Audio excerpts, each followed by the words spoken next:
We begin with this story. The scrapping of e-tolls won't be that easy. This is the word from the Gauteng Premier Panyaza Lesufi, who says various issues still need clarity. My colleague, fellow anchor and reporter here at eNCA, Heidi Giokos, is now with the Premier.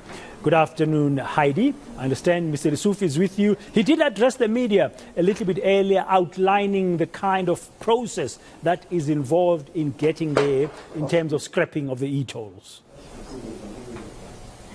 Yes, certainly, and I think we should get some more clarity on this very important issue. And the reason for this, Bradan, is because I think a lot of motorists are still slightly confused in Gauteng as to what is really going to happen with e-tolls. Are they scrapped? Are they not scrapped? The debt that motorists have incurred over the last couple of years because of e-tolls, will they still have to pay?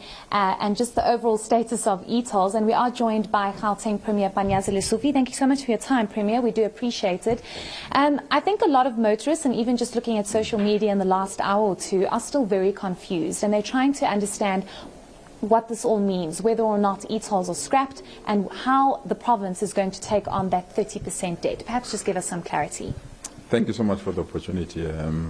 We've got until the 31st of December to engage and negotiate with National Minister of Finance and National Minister of Transport on the exact date on the termination of e-tolls. What they've done, they've said that we must make that decision as a province, and have already made that decision, that the revenue we'll raise will not include e-tolling, which simply means that e-tolls are not going to be part of raising revenue. What will happen between now and the 31st of December is to answer all those questions when we meet with the national minister and national ministers.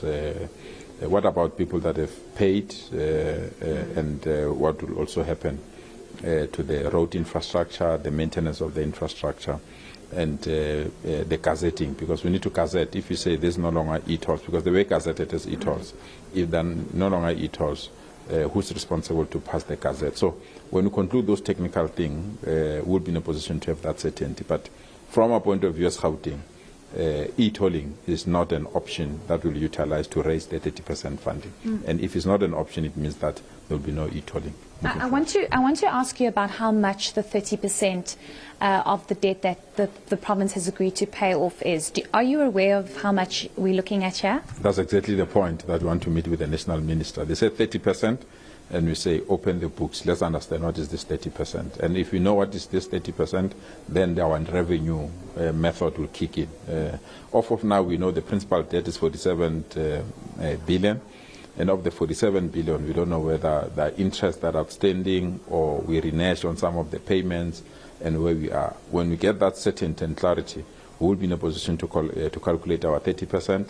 And when we calculate that 30%, we'll then formulate a revenue model to say we will pay this 30%. For example, we want to let go some of our assets that we are not utilizing. We also want to introduce some levies in terms of licensing, the syntax and many other things. We will then consult people of Gauteng to say this is how we want to raise funds to settle the 30%, and people of Gauteng will say it's fine or it's not fine, and on that basis this matter will then be sorted out, and by the 31st of December we will know whether the e-toll model is finally completely eradicated in Gauteng. It's going to be a bit of a challenge for you, and I understand this issue is a bit complex, but I'm just trying to understand whether or not you engaged at all with the finance minister before the medium-term budget policy statement about e-tolls, because when he made that announcement during the budget speech, there was no clarity, and to be quite frank, there is no clarity still now. Did you not have a conversation with him before to say, we'll take this on, we understand what the 30% entails? No, we had discussions. These negotiations were difficult, I must be honest, and the minister conducted these negotiations with the highest level of humility and support. So the willingness was there, unlike the previous ministers that were engaging on this matter. This is the first minister that was willing to open the debate.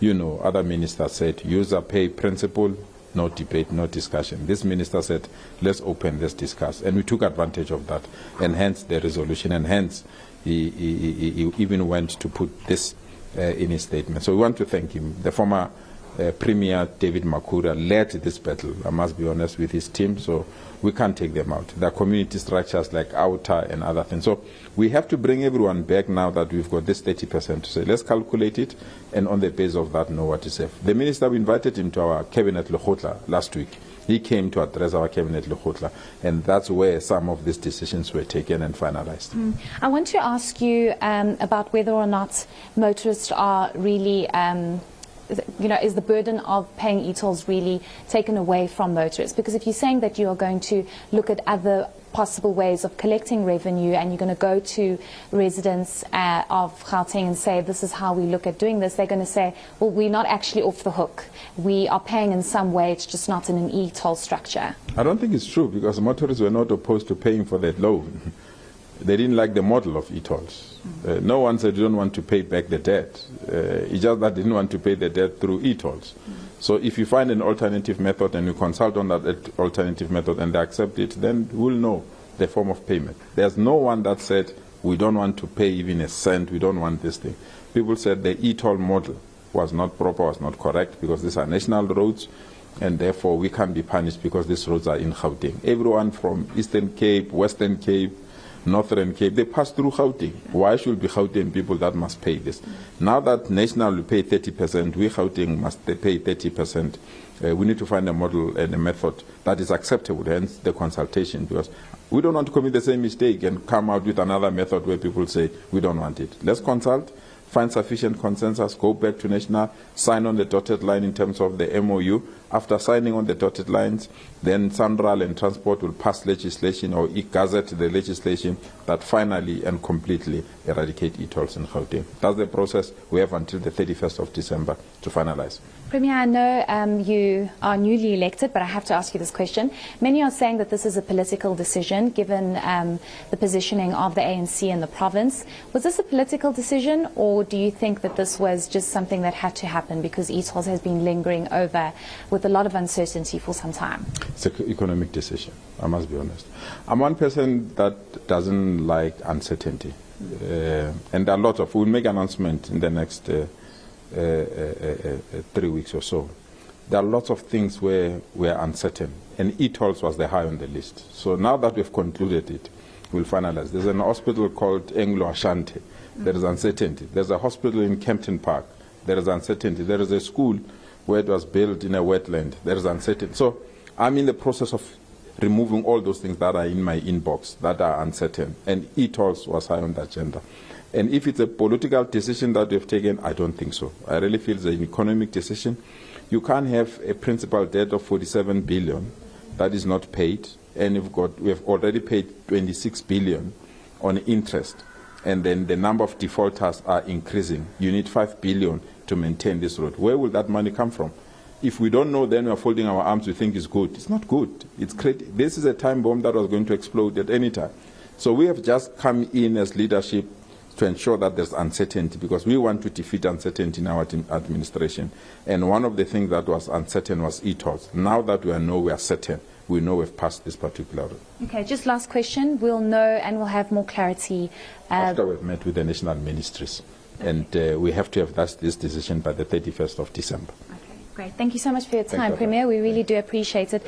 That was Premier of Gauteng, Panyaza Lesufi. And I must say, Bradan, I think there's still a lot that needs to be established. There's still a lot that needs to be looked into.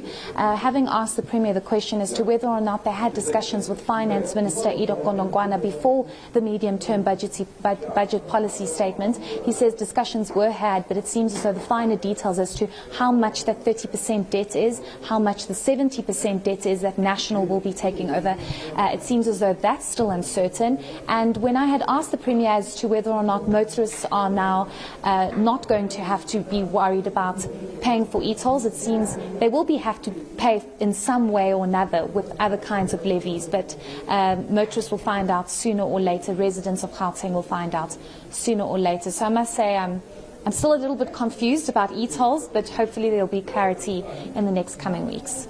Yeah, my understanding, Heidi, is that as we speak, the e-tolls are still very much in place, because he was referring to gazetting, that they were gazetted, so they are in place.